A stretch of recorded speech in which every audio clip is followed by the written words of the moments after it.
Once, there was a town called Hamelin. Hamelin was a happy town. Everyone had enough to eat and drink, and children play happily in the streets. But then, one day, the rats came. These were not normal rats. They were 3 times as big as normal rats, and their hairs were 4 times as long. Their teeth were like knives, and they were hungrier than a lion in the desert. The rats took everything. They ate all the food that the people had worked to make. They drank the water and made it dirty. The children were too afraid to play outside because the rats played in the street. People sent cats to kill the rats, but the cats were afraid of the rats, too. The people did not know what to do. They thought they might have to leave Hamelin and go to another city. But then, one day, a piper came to town. The piper's clothes were beautiful. They were red and gold, and everyone looked at him as he walked into town. The rats stopped playing and looked at him. Who was this strange and beautiful man? The piper went to speak to the mayor. "Mr. Mayor," he said, "I can help you with your rat problem. All animals love music, and I can play the pipe 10 times better than any other man. I will use my music to get rid of the rats." Normally, the mayor would say, "Get out," because he couldn't believe that music could get rid of rats. But these were not normal rats. "How do I know you can really do that?" he said. The piper picked up his pipe and played some music. A bird flew in through the window and sat on his shoulder. "Well, well," said the mayor. "You do play very well. Of course, we will pay you after the rats are gone. How much do you ask for?" "Oh, not much." £1,000, said the piper. The mayor couldn't believe it. £1,000. That was as much money as he made in a year. Well, that is a lot of money, but you're sure you will get rid of all the rats, aren't you?" "I will," said the piper. "You will get rid of all the rats. Every last one.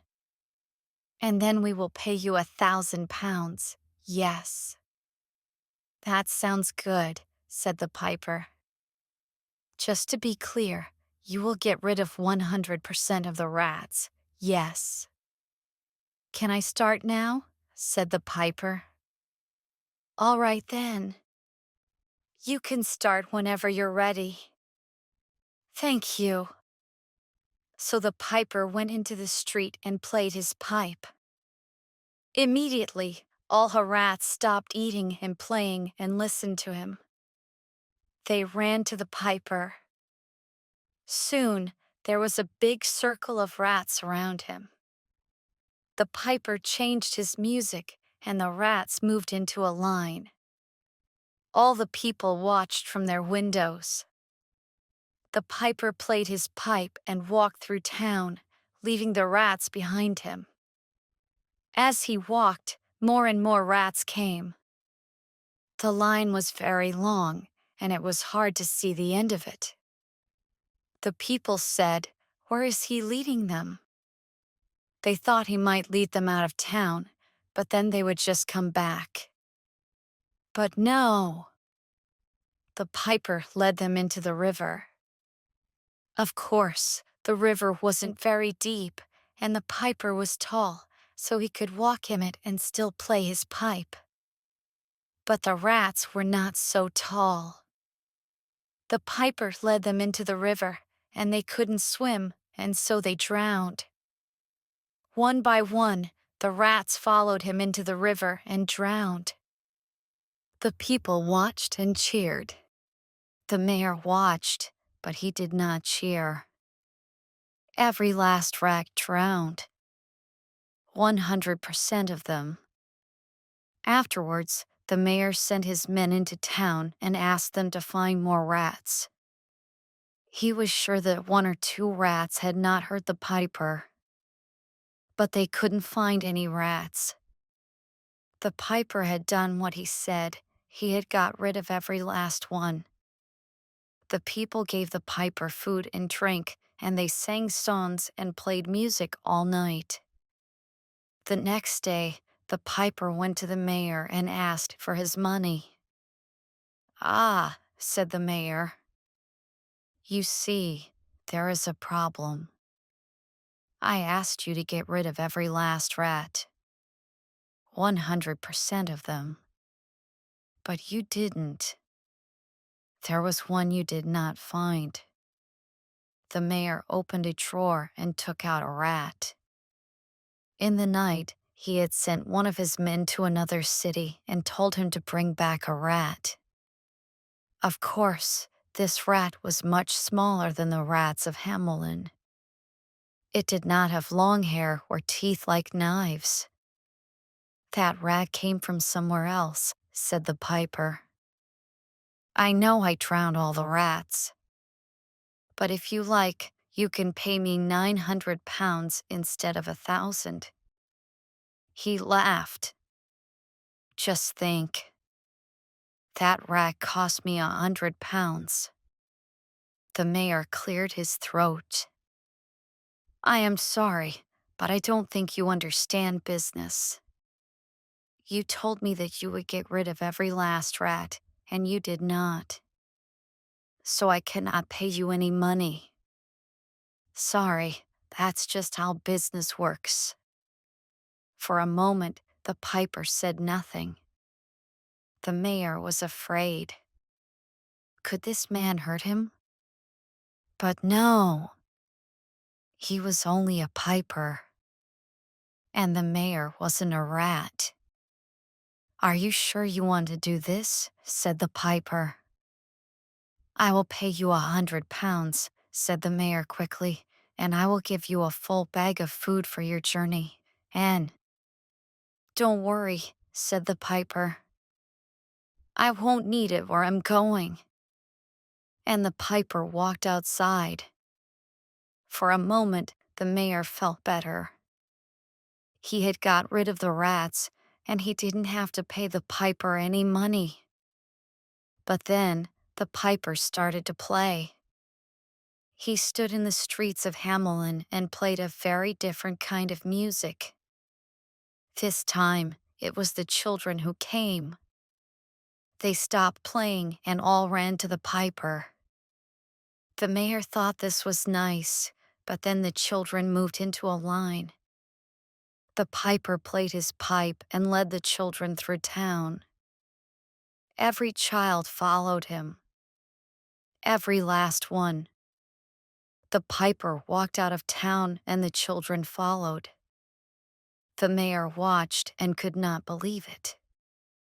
The children's parents were all at work or sleeping after the party, so they did not know what was happening.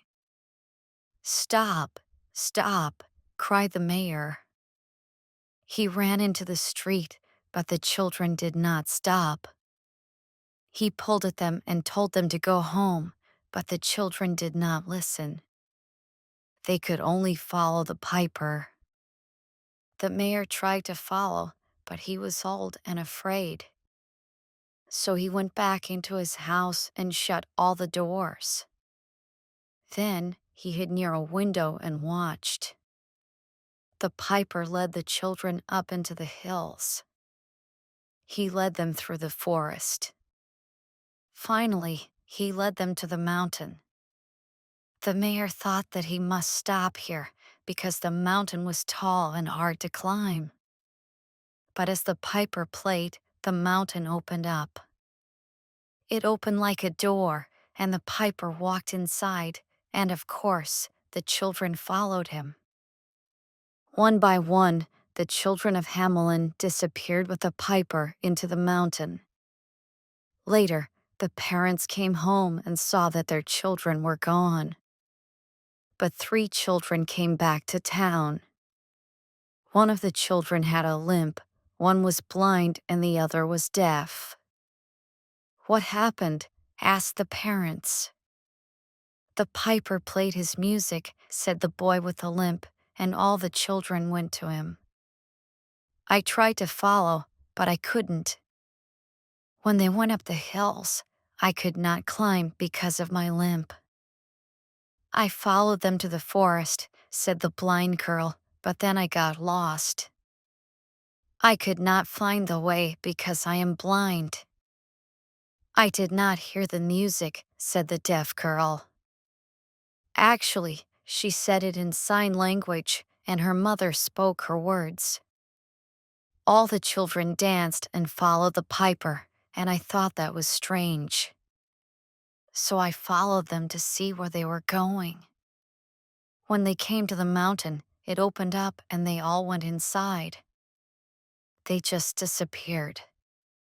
I tried to see what was inside, but it was dark. I'm glad that I'm deaf, because after the last child went inside, the mountain closed again." "But why would he do that?" said the parents. "He was so friendly last night." "I heard him talking to the mayor," said the blind girl. "The mayor didn't want to pay him." That was all the parents needed to hear. The music was in their ears, and it was a very different kind of music. They went to the mayor's house, and they did not ask for him to open the door. He was a rat, and you don't talk sweetly to rats. And so, the parents of Hamelin cried for their lost children, and no music was played in the town for hundreds of years. There had once been a mayor in the town, too, but one day he disappeared, and everyone quickly forgot about him.